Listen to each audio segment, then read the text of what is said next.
누가복음 22장 54절부터 62절입니다.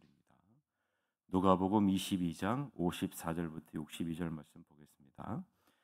예수를 잡아 끌고 대제사장의 집으로 들어갈새 베드로가 멀찍이 따라가니라.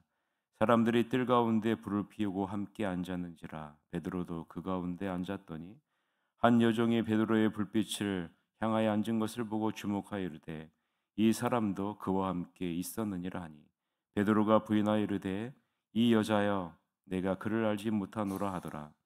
조금 후에 다른 사람이 보고 이르되 너도 그 도당이라 하거늘 베드로가 이르되 이 사람아 나는 아니로라 하더라. 한 시간쯤 있다가 또 한 사람이 장담하여 이르되 이는 갈릴리 사람이니 참으로 그와 함께 있었느니라. 베드로가 이르되 이 사람아 나는 네가 하는 말을 알지 못하노라 하고 못하노라 아직 말하고 있을 때에 못하노라고 아직 말하고 있을 때에 닭이 곧 울더라. 주께서 돌이켜 베드로를 보시니 베드로가 주의 말씀 곧 오늘 닭 울기 전에 내가 3번 나를 부인하리라 하심이 생각나서 밖에 나가서 심히 통곡하니라. 아멘. 오늘은 예수님을 멀찍이 말고 가까이 따르라. 예수님을 멀찍이 말고 가까이 따르라 라는 제목으로 하나님 말씀을 보겠습니다. 오늘 본문 말씀은 우리가 잘 알고 있는 베드로가 예수님을 3번 부인하는 사건을 다루고 있는 본문 말씀이죠. 여러분 참 친숙하죠? 오늘 본문을 다시 한번 보면서 여러분 마음속에 가장 와닿는 부분은 무엇입니까? 저는 본다라는 단어가 마음속에 와 닿았습니다. 예수님은 대제사장들과 성전의 경비대장들과 장로들에게 잡혀 대제사장 가야바의 집으로 끌려가죠. 이때 멀리서 베드로가 따라갑니다. 멀리서 예수님이 어떻게 될 것인지를 보기 위함이죠. 54절인데요. 같이 한번 읽읍시다. 예수를 잡아 끌고 대제사장의 집으로 들어갈새 베드로가 멀찍이 따라가니라 라고 기록하고 있죠. 멀리서 거리를 두고 예수를 보기 위해 따르는 이유는 생명의 위협을 느끼고 있기 때문입니다. 생명의 위협을 느끼면서도 예수님을 보기 위해 따라가는 이유는 죽기까지 예수님을 따라가겠노라 라고 호언장담했기 때문일 수도 있죠. 누가복음 22장 33절서부터 34절에 보면 이렇게 베드로가 이야기했습니다. 그가 말하되 주여 내가 주와 함께 오게도 죽는 데에도 가기를 각오하였나이다. 이르시되 베드로야 내가 네게 말하노니 오늘 닭 울기 전에 내가 3번 나를 모른다고 부인하리라 하시니라 라고 말씀했죠. 베드로의 호언장담에 예수님은 오늘 닭 울기 전에 내가 3번 나를 모른다고 부인할 것이다 라고 분명하게 말씀하셨습니다. 예수님과 가까이 있을 때는 죽기까지 주를 따르겠노라 라고 담대하게 맹세하던 베드로가 예수님이 성전 경비대장들에게 잡혀 대제사장 가야바의 집에 처량하게 있자 이전의 모습은 온데간데 없고 자기 목숨을 잃지는 않을까 전전긍긍하는 베드로의 모습을 우리는 보게 되는 겁니다. 이것이 멀리서 예수님을 바라보고 있는 베드로의 모습입니다. 이 베드로가 어떻게 비참해지는지 오늘 본문을 통해서 우리는 확인할 수 있죠. 베드로는 예수의 체포를 구경하는 방관자의 무리 속에 섞여 예수가 과연 어떻게 결말을 맺게 될지 구경하는 자리에 서 있습니다. 예수를 위해서라면 목숨까지도 아낌없이 바치겠노라 장담하던 베드로가 자신의 목숨을 잃지는 않을까 두려움 가운데 예수를 멀리서 바라보고 있는 겁니다. 그리고 그 무리들 속에 섞여서 방관자의 입장에 있는 거죠. 이 베드로에게 대제사장의 집에서 일하는 한 여종이 다가옵니다. 그리고 이 여종이 베드로를 주목해서 바라봅니다. 주목했다라는 것은 베드로에게 시선을 고정했다라는 말이죠. 자세히 바라보았다. 자세히 바라보았다라는 말이에요. 시선을 고정해서 자세히 바라보았다라는 말이죠. 멀리서 예수님을 바라보고 있는 베드로를 한 여종이 가까이서 시선을 고정해서 자세히 바라보고 있다라는 말이에요. 55절서부터 56절인데요. 같이 한번 읽어봅시다. 사람들이 뜰 가운데 불을 피우고 함께 앉았는지라.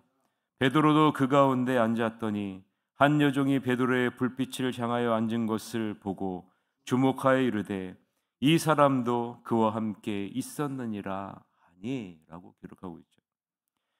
이 여종은 베드로를 고발합니다. 당신도 저자와 함께 있었던 것이 분명합니다. 자신의 목숨을 구하고자 자신의 신분을 철저하게 감추려고 했던 베드로를 대제사장의 집에서 일하는 한 여종이 주목하여 보고 그 신분을 드러내고 있는 것이죠. 당신은 예수님과 같이 생각하고 예수님과 같이 행동하는 부류의 사람입니다. 다른 말로 하면 예수님의 제자입니다. 라는 말이에요. 이에 베드로는 즉각 부인합니다. 여자여, 나는 그를 알지 못하노라. 57절을 보세요. 베드로가 부인하여 이르되 이 여자여, 내가 그를 알지 못하노라 하더라. 이것을 통해 우리는 무엇을 알 수 있습니까? 베드로가 전에 가졌던 자신을 믿는 믿음이 얼마나 풀떼와 같이 약한 것인지를 우리는 알 수 있죠. 자신을 믿는 믿음이 강한 것이 참 신앙이 아니라는 것. 참 신앙은 자신을 믿는 것이 아니라 누구를 믿는 것입니까? 하나님을 믿는 거죠.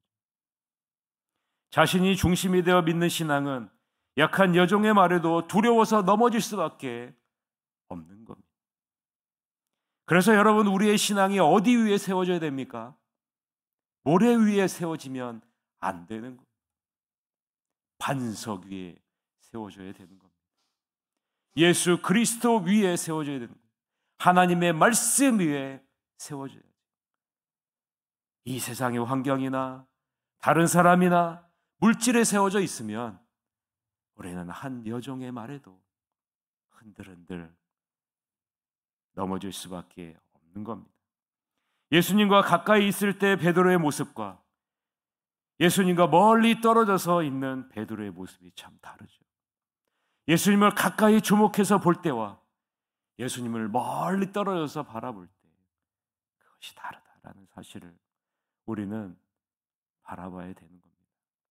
우리가 예수님을 가까이 주목해서 보지 않으면 다른 것이 우리를 가까이 와서 주목해서 보게 되고 우리의 신앙이 넘어질 수밖에 없음을 지금 베드로의 모습을 통해서 보여주고 있는 것 아니겠습니까?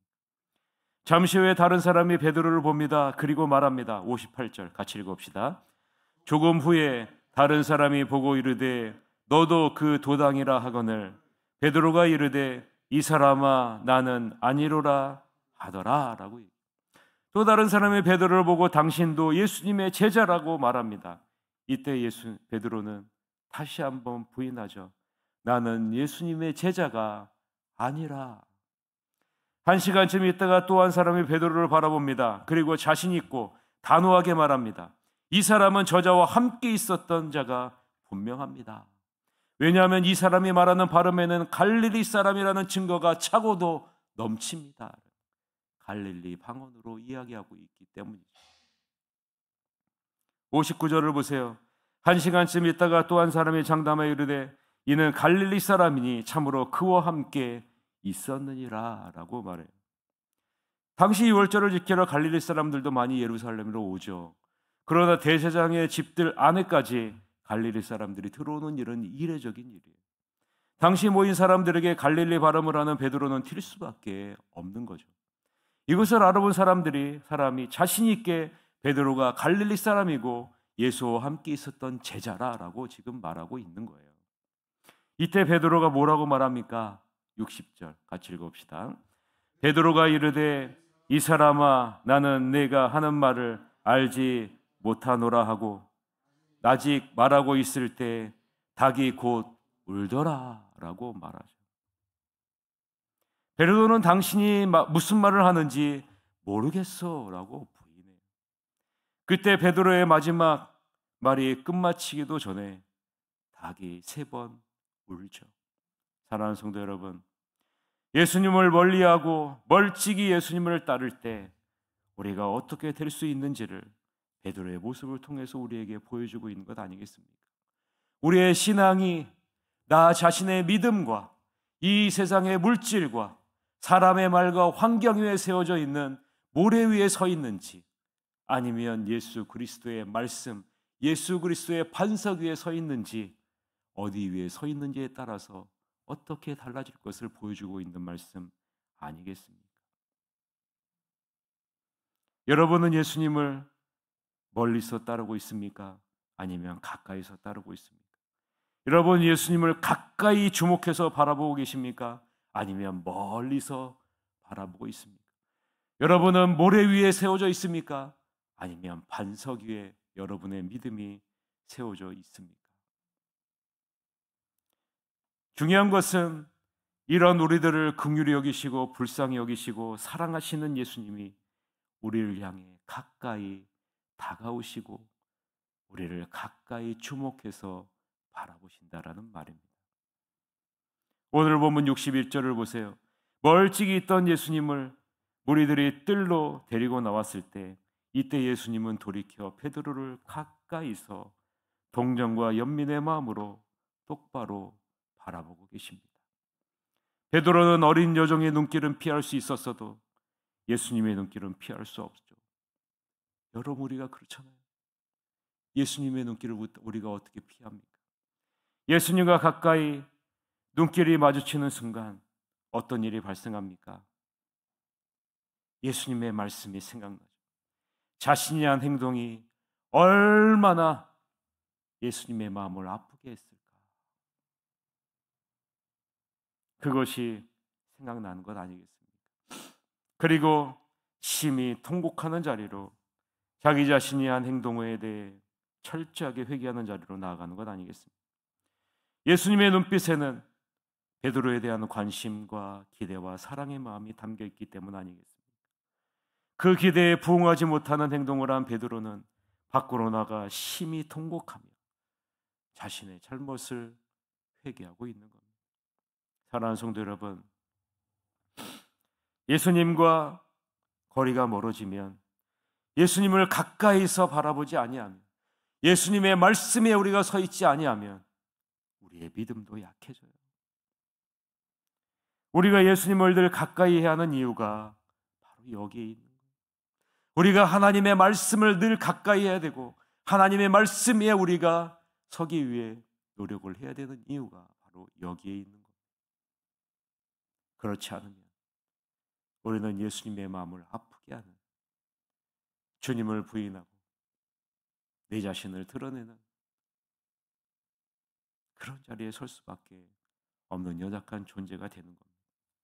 아무쪼록 예수님을 늘 가까이 함으로 위기의 상황에도 흔들림 없는 믿음의 사람으로 서는 여러분이 되시기를 바랍니다.